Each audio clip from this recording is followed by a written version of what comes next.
So without further ado, I would like to introduce Mela Johnson, who is an M13. She's currently at Georgia Georgia Tech, and she will present on the delivery of a BMP2 in a lipid-based microtubule vehicle. So, Mela.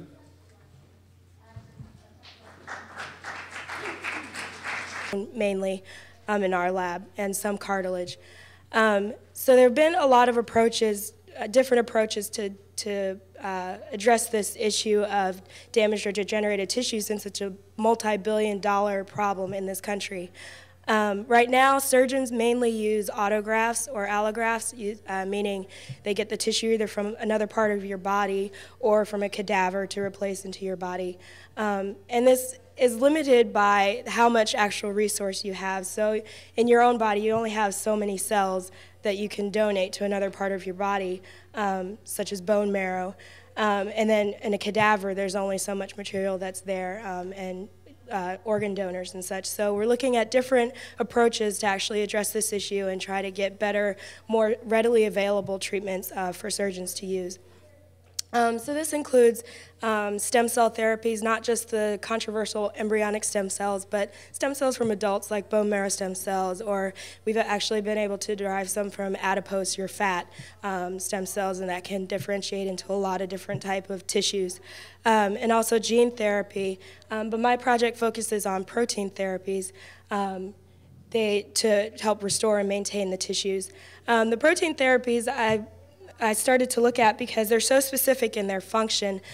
They bind specifically to a receptor on a cell. So you can see here, this is an image, kind of a little cartoon of how receptor-ligand binding happens. So the secreted ligand here would be the protein therapy we're looking at, and it binds to a receptor on the cell's surface and then causes this cascade activation to happen. So it activates some kind of transcription factor, which then localizes into the nucleus, binds to the DNA, and causes some kind of gene transcription in the cell to then make some protein through translation, which is then the phenotype of that gene.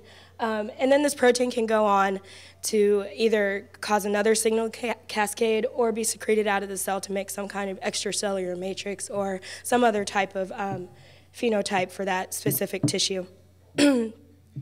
These treatments, even though they're very specific and lowering the side effects of these treatments, they do have very large limitations in terms of their stability. So proteins actually have a very short half-life. The protein I work with has a half-life of about 1 to 2 hours once it's injected in the body.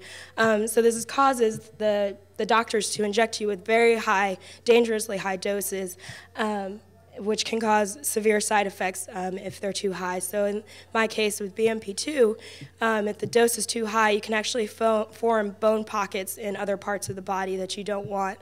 So this is obviously something that doctors want to get away from.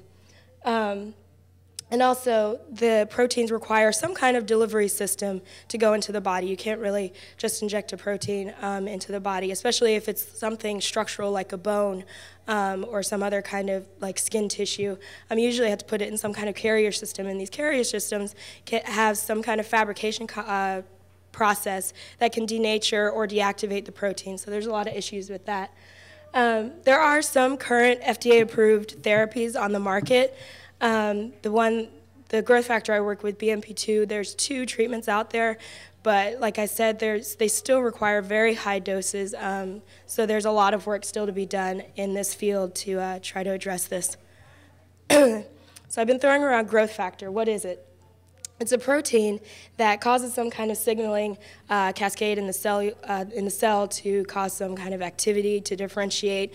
In the case of BMP2, bone morphogenetic protein, it initiates and promotes the entire bone formation cascade. So you can go from a stem cell to a fully differentiated osteoblast just by inducing from BMP2. So we isolate BMP2 from the demineralized bone matrix.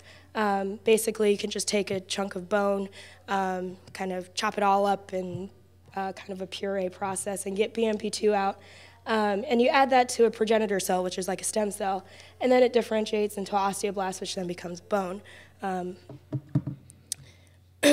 So I wanted to look at using a delivery system that would try to protect this growth factor from the harsh conditions in your body.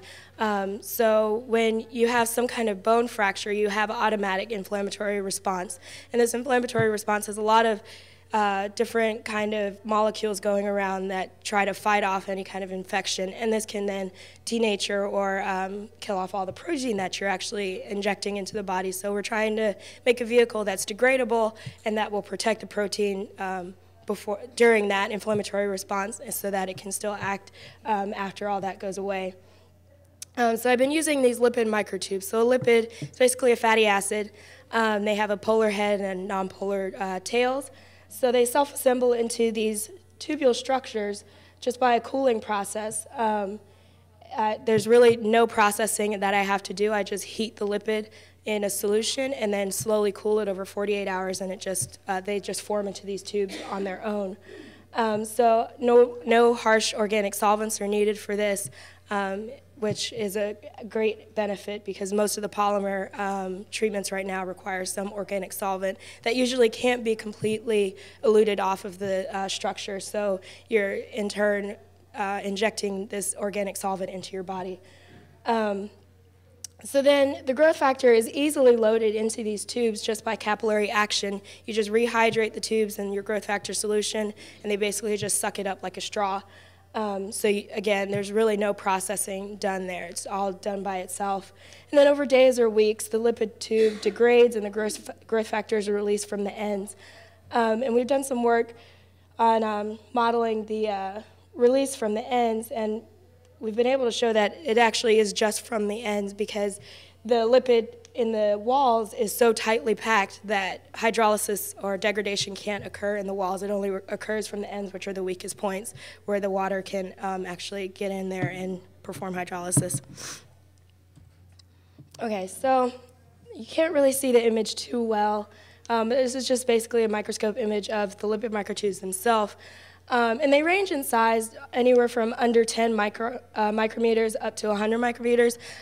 Some people have been able to get them to grow up to a whole millimeter, which we don't really want. That's kind of big on the scale of a cell. So we're trying to stick into the 20 to 30 micron range. That way they don't really get uptaken into the cells, which would not really be good. Since BMP2 has to act outside of the cell, we want them to stay outside. So then we just monitored the degradation of these tubes by measuring the lengths over a course of 3 weeks, and the lengths did significantly decrease, showing degradation. So then we wanted to monitor the release kinetics using an ELISA, which is just a detection agent to detect some kind of protein shown here in the red. So it's just an antibody sandwich ELISA. You have a fixed antibody. You kind of just put your solution on there, and your protein of interest will stick to the antibody. And then you put some more antibodies on, it detects, and it shows up as a color on the plate, and you can measure it with a spectrometer quite easily. So we got a pretty nice release kinetics from these. Over 2 weeks, about 50% was released. The other 50% could still be in the tubes or could just be lost in solution, since the half-life is still really short once it is in solution. But it's a lot better than what we've seen just injecting someone within the first 2 hours, it's gone. So over 2 weeks, we still have protein in the solution. So then I wanted to measure the actual activity of the BMP2 after release. So I used human bone marrow cells, human mesenchymal stem cells from the bone marrow donated from the iliac crest in your hip. And I just delivered the BMP2 to the cells in either tubules, in the tubules, or for comparison, just the tubules themselves without any growth factor. And shown here, this is just alkaline phosphatase activity, which is a marker of osteogenic differentiation or mineral formation in these stem cells. You can see in the yellow bar, when delivered BMP2, there's significantly higher alkaline phosphatase activity, showing that the BMP2 is actually still active once released from the tubes. And this is just, they don't really show up too well here, but it's a von Casa stain, which is verifying the results seen here. It's a stain that measures the phosphate deposits on the cells, so actual mineral formation. So real quickly, this is kind of the big part that we do. We actually have a 3D cell incubation, and we are able to actually make a 6 millimeter by 9 millimeter chunk of bone over the course of 10 weeks and measure it with a micro CT or CAT scan machine. So this is pretty preliminary stuff for me, but you can see that delivering BMP2, you actually get pretty uniform bone formation throughout the middle, which is a big problem since diffusion properties kind of inhibit nutrients getting in the middle. So this is pretty interesting stuff, so that's my next step, is to keep on going with this and actually implant it into animals. So in conclusion, just further studies with the 3D scaffolds are needed, and animal studies. And I'd like to thank my lab and everyone that has contributed to this. Thank you.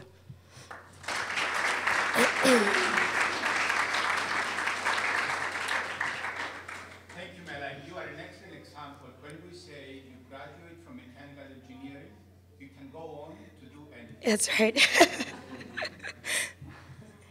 The only thing that came close to mechanical engineering was the bone that you have. Yeah, I know. Any questions? Yes. So you had media 1 and media 2. And Yeah. some bone, and there was some, I think I saw like dexamethasone and thyroxine. Right. What exactly was in media 1? So in media 1 and media 2, this is really preliminary stuff still. I'm trying to work out the differences, but dexamethasone is basically a steroid. And we've seen that dexamethasone is actually required for bone formation in vitro, but I've actually seen in media 2 it's without dexamethasone, and I see a much higher bone formation in the presence of BMP2. So I'm thinking that BMP2 is actually substituting the function of dexamethasone, and when they're both present, they have some kind of inhibitory action on each other. So that's, more work has to be done there. Any other questions? Let's thank our speaker. Thank you. Thank you.